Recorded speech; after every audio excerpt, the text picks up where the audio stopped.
राज्यसभा चुनाव की तारीखें आ गई दोस्तों, और चुनाव बड़ा इंटरेस्टिंग होने वाला है इस बार। पर देखा गया कि ज़्यादातर लोगों का इस चुनाव में इंटरेस्ट रहता नहीं है। कारण वही, ना कोई हल्ला, ना रैली, ना सड़क पर झंडा पोस्टर कैंपेन। पर कहानी सिर्फ इतनी नहीं है, ये चुनाव भी उतना ही महत्वपूर्ण है जितना लोकसभा विधानसभा का। इसकी भी असलियत बिल्कुल उलट है, जैसी दिखती है उससे उलट। कई बार तो दिल्ली की सबसे बड़ी राजनीतिक कहानी इसी राज्यसभा चुनाव से ही शुरू होती है। किस दल की संसद में ताकत बढ़ेगी और कौन सा गठबंधन कमजोर होगा, इसके संकेत अक्सर इसी राज्यसभा चुनाव से ही मिलते हैं। इसी वजह से इस बार का राज्यसभा चुनाव और अहम माना जा रहा है। चुनाव आयोग ने 18 जून को 24 राज्यसभा सीटों पर चुनाव कराने का ऐलान किया है। इसके अलावा महाराष्ट्र और तमिलनाडु में एक एक सीट पर उपचुनाव भी होंगे, यानी कुल मिलाकर 26 सीटों पर मतदान होने वाला है।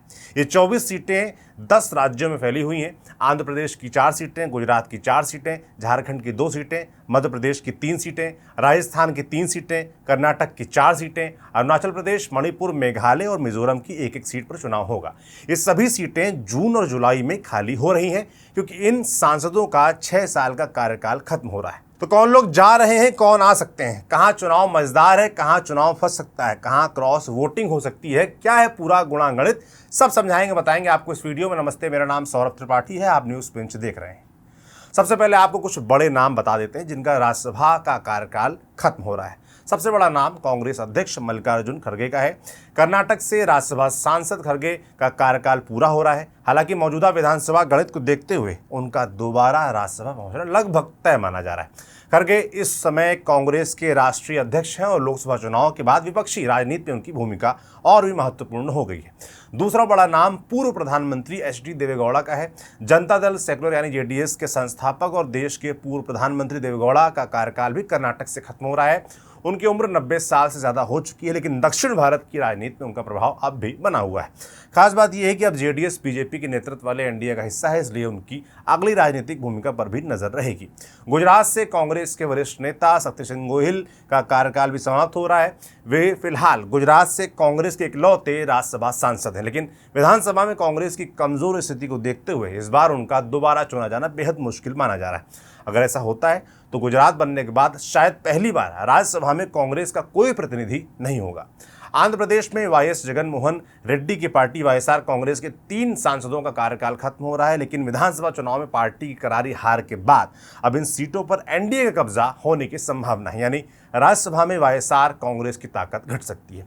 झारखंड में एक सीट पूर्व मुख्यमंत्री शिबू सोरेन के निधन के बाद खाली हुई थी। गुरुजी झारखंड की राजनीति का बड़ा चेहरा थे और उनके निधन के बाद ये सीट राजनीतिक रूप से बेहद भावनात्मक और महत्वपूर्ण मानी जा रही है। खैर, आगे बढ़ने से पहले थोड़ा समझ लेते हैं कि राज्यसभा चुनाव आखिर होता कैसे है।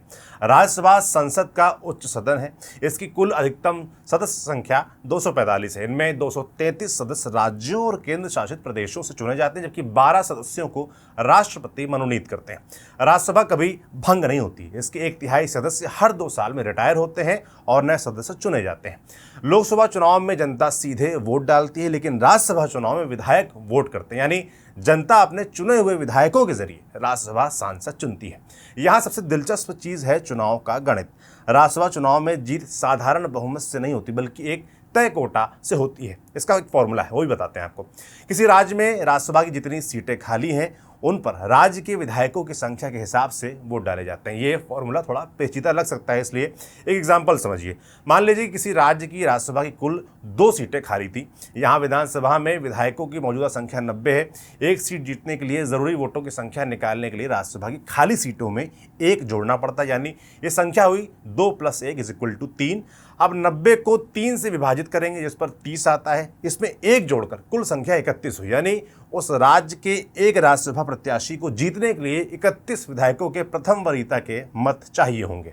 अब राज्यवार समझ लेते हैं इस बार नंबर गेम क्या कह रहा है। सबसे पहले आंध्र प्रदेश, यहाँ 4 सीटों पर चुनाव होना है। अब इन 4 में से 3 सीटें वाईएस जगनमोहन रेड्डी की पार्टी वाईएसआर कांग्रेस के पास है, जबकि एक सीट तेलुगु देशम पार्टी यानी टीडीपी के पास है। लेकिन विधानसभा चुनाव के बाद पूरा समीकरण बदल चुका है। 175 सदस्यीय विधानसभा में अब टीडीपी के पास 135 विधायक हैं, उसके सहयोगी जनसेना के पास 21 और बीजेपी के पास 8 विधायक हैं, यानी एनडीए के कुल विधायक 164 हो जाते हैं। दूसरी तरफ वाईएसआर कांग्रेस सिर्फ 11 सीटों पर सिमट गई। यहाँ एक सीट जीतने के लिए 36 वोट चाहिए। कैसे? पहले खाली सीट यानी 4 में 1 प्लस किए तो हो गए 5, उसके बाद कुल विधायकों की संख्या को 5 से विभाजित किया तो आया 35 और अब उसमें एक जोड़ देंगे तो हो जाएंगे 36। ऐसे में एनडीए आसानी से चारों सीटें जीत सकता है, यानी वाईएसआर कांग्रेस की 3 सीटें सीधे खतरे में हैं। अब गुजरात आते हैं। यहाँ 4 सीटों पर चुनाव होना है। विधानसभा में कुल 182 सदस्य हैं और एक सीट जीतने के लिए 37 वोट चाहिए होंगे। अभी बीजेपी के पास यहाँ 156 विधायक हैं, जबकि कांग्रेस के पास सिर्फ 17। ऐसे में बीजेपी अब सभी सीटें जीत सकती है। कांग्रेस के लिए यहाँ सबसे बड़ा संकट यह है कि शायद गुजरात से उसका अब एक भी राज्यसभा सांसद ना बचे, जैसा कि हमने आपको शुरुआत में बताया था शक्ति सिंह गोहिल के बारे में। अब कर्नाटक चलते हैं। यहाँ 4 सीटों पर चुनाव होना है और यही चुनाव सबसे दिलचस्प माना जा रहा है। 224 सदस्यीय विधानसभा में कांग्रेस के पास 135 विधायक हैं, बीजेपी के पास 66 और उसके सहयोगी जेडीएस के पास 16 विधायक हैं, यानी एनडीए का आंकड़ा 82 तक पहुंचता है।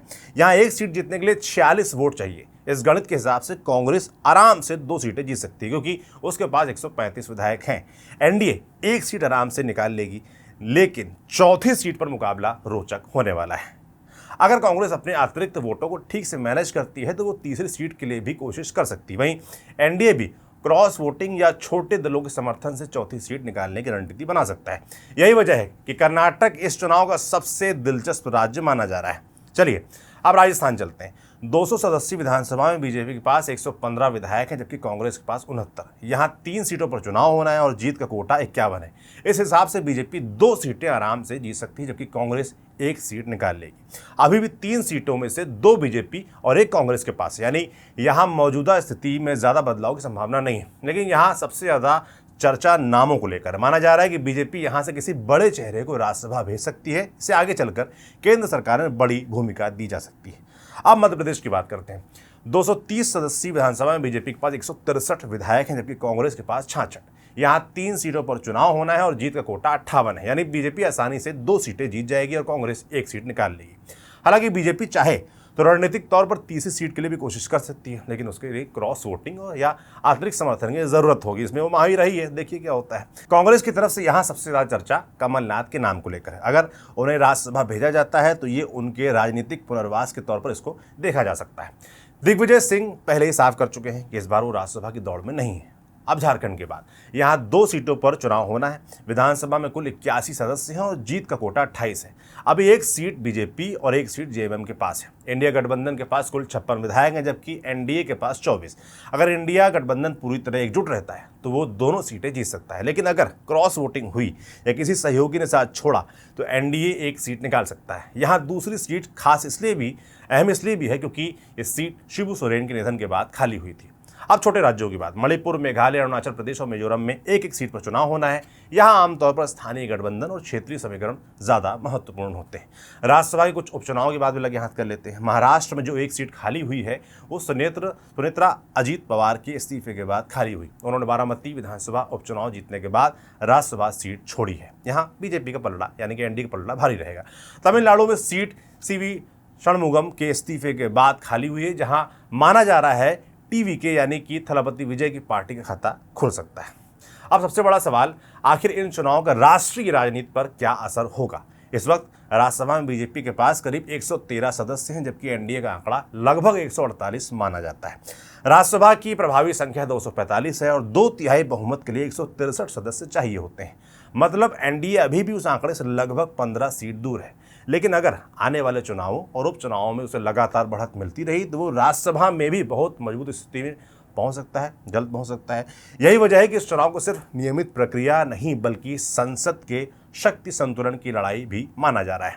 राज्यसभा में मजबूत संख्या का मतलब है कि सरकार बड़े कानून और संवैधानिक संशोधन ज्यादा आसानी से पास करा सकती है। इसलिए हर पार्टी सिर्फ सीटें नहीं गिन रही बल्कि हर विधायक, हर अतिरिक्त वोट और हर संभावित क्रॉस वोटिंग पर नजर रख रही है। नज़र हमारी भी है। जो भी अपडेट आएगा आप तक हम जरूर पहुंचाएंगे।